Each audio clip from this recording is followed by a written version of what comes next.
Préserver la cohésion sociale, aider les personnes les plus fragiles à mieux vivre et garantir leur autonomie ainsi que l'exercice de la citoyenneté. Prévenir les exclusions et en corriger les effets sont les ressorts de l'action sociale. Actuellement, les conseils départementaux sont des acteurs incontournables dans la lutte contre l'exclusion, l'aide aux personnes âgées, l'aide à l'enfance ainsi que l'aide aux personnes handicapées. Un rôle majeur dans le champ social qui a été attribué à ces collectivités locales avec la décentralisation. Acteur des solidarités, le conseil départemental de Guadeloupe consacre 438 millions d'euros chaque année à l'action sociale. Nous intervenons depuis la naissance. Donc, dans le cadre, effectivement, de la politique en faveur de l'enfance, de la famille, de la jeunesse, au niveau de la protection maternelle et infantile, tout particulièrement, lorsqu'il s'agit de naissance et de la prime enfance. Nous intervenons au niveau des jeunes en difficulté. Nous intervenons au niveau des publics en difficulté, notamment les bénéficiaires du revenu de solidarité active. Nous intervenons aussi auprès des personnes âgées, des personnes en situation de handicap. C'est vrai que c'est, on va dire, la compétence générale du conseil départemental, l'action sociale de proximité et la solidarité effectivement territoriale. Mais nous ne pouvons pas faire seuls parce que les personnes vivent dans un bassin de vie, sur un territoire. D'autres partenaires portent avec nous effectivement certains pans de cette action sociale. Donc c'est tout naturel que nous proposons à ces partenaires et que nous répondons aussi aux sollicitations de ces partenaires pour conduire ensemble une politique sociale en faveur effectivement des différents publics. C'est la raison de la présence de la direction des solidarités du conseil départemental aux premières journées de l'action sociale, initiée par la direction des actions et politiques sociales de Cap Excellence les 30 et 31 mai dernier. Un rendez-vous pour les élus, les cadres et les référents de l'action sociale sur le territoire pour définir les contours d'un projet de développement social en complétif de l'action sociale de proximité portée par les villes membres. Pour l'instant, vous connaissez, les villes préfèrent garder cette action sociale à leur niveau. Donc, nous traitons, mais nous faisons quand même, avec chaque ville, nous échangeons. Avec les assistantes sociales, nous travaillons ensemble pour savoir qu'est-ce qu'on peut mettre en avant, si ce sont l'accompagnement des personnes âgées, les aidants, l'insertion. Nous échangeons, mais c'est vrai que chaque ville aurait souhaité garder tout ce qui est action sociale à leur niveau. Sur le territoire de Cap Excellence, avec les 3 villes qui composent Cap Excellence, nous travaillons individuellement dans nos villes, mais nous faisons un rendu avec l'ensemble des villes qui forment Cap Excellence pour un rendu. Donc, chaque ville peut témoigner de son savoir-faire sur le territoire et à ce moment-là, nous faisons, comme nous avons fait ensemble il y a quelques semaines, le rendu de ces démarches faites avec l'ensemble des partenaires. Ce rendez-vous a été l'occasion de débattre d'un certain nombre de problématiques concernant la possibilité de mise en perspective d'une politique sociale coordonnée au bénéfice des publics les plus vulnérables, le partenariat à nouer avec les acteurs locaux ou comment répondre à l'urgence sociale. Mais une autre question peut être posée. Pourquoi faut-il une politique d'action sociale ? Face à certains événements de la vie, il y a des publics qui se retrouvent en difficulté, qui se retrouvent fragilisés, qui sont en situation de précarité. Donc, c'est normal qu'au titre de la solidarité, donc de la solidarité locale, qu'on puisse leur tendre la main et les accompagner. Parfois, on ne les aide pas tout simplement, on les accompagne vraiment main dans la main. Ces personnes participent avec nous au niveau du développement de leur quartier, au niveau du développement social de leur quartier. Et nous sommes là avec ces personnes pour faire, on va dire, un cheminement pour véritablement leur intégration sociale et leur insertion au niveau de la société. Sur le territoire de Cap-Excellence, 59% des familles sont des familles monoparentales. 69% des ménages bénéficient d'une allocation logement et le logement social concerne 33% des ménages du territoire communautaire. 26% des jeunes âgés entre 15 et 24 ans sont potentiellement en difficulté d'insertion, sans emploi et sans formation, et 50% des jeunes actifs sont au chômage.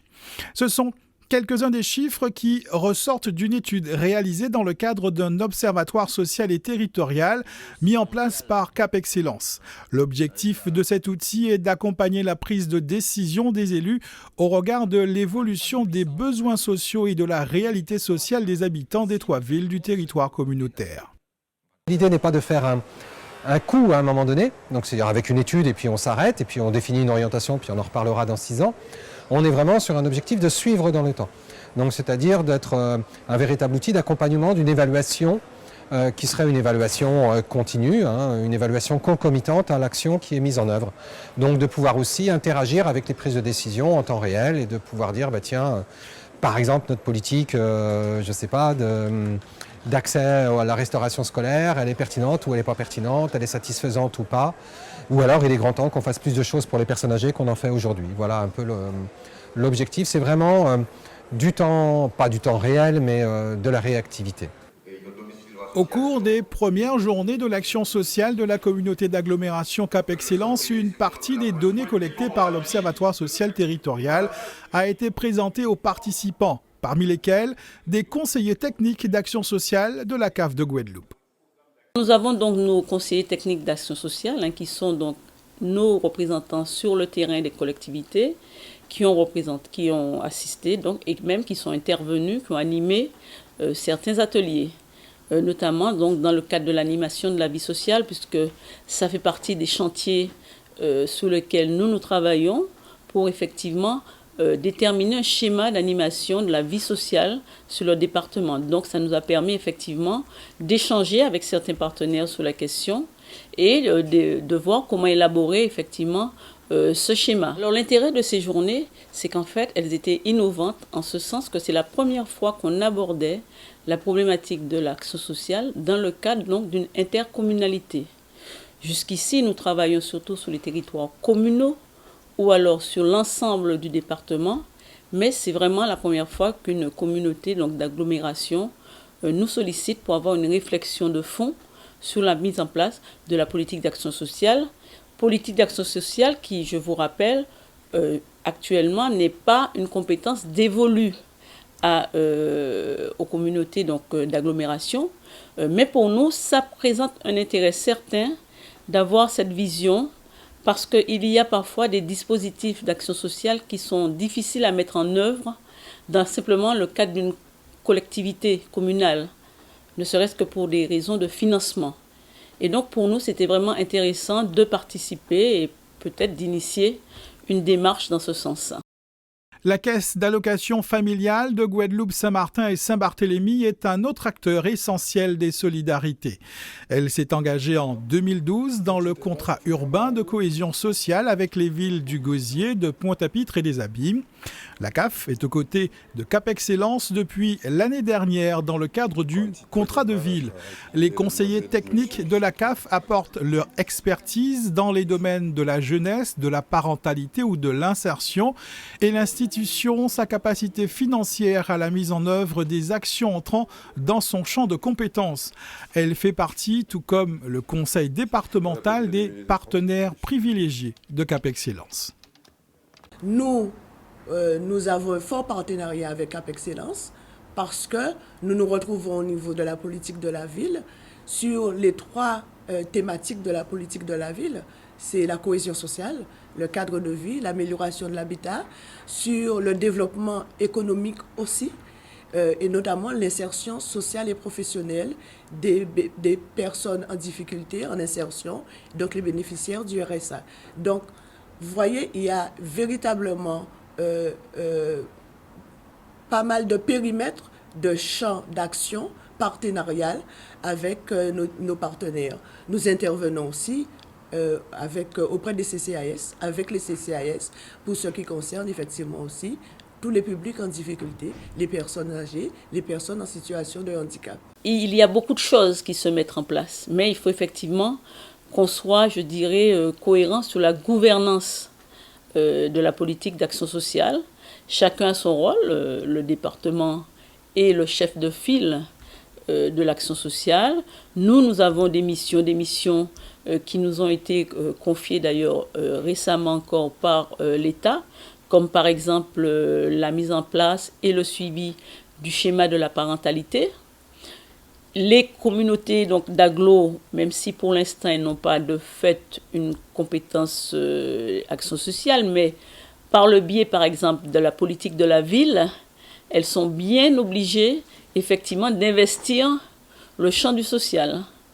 Donc il faut effectivement qu'on se mette en cohérence pour avoir une politique efficience qui a des résultats, pas simplement qu'on décline les dispositifs qu'on nous demande de mettre en place, mais pour l'intérêt de notre département, qu'effectivement on ait des résultats effectifs.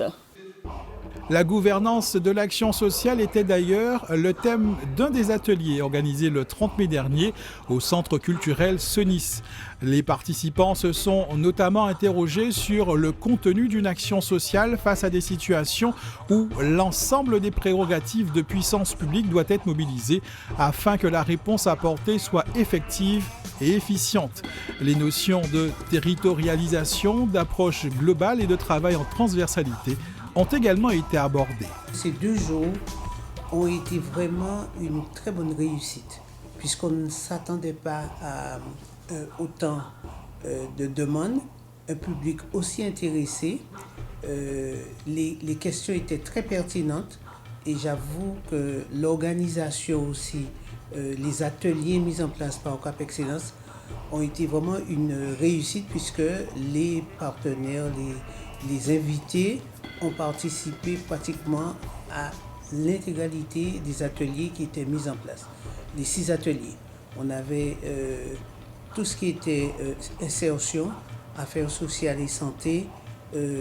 On avait aussi la restitution de ces ateliers en fait le dernier jour, le lendemain, l'hébergement, l'accompagnement des personnes âgées.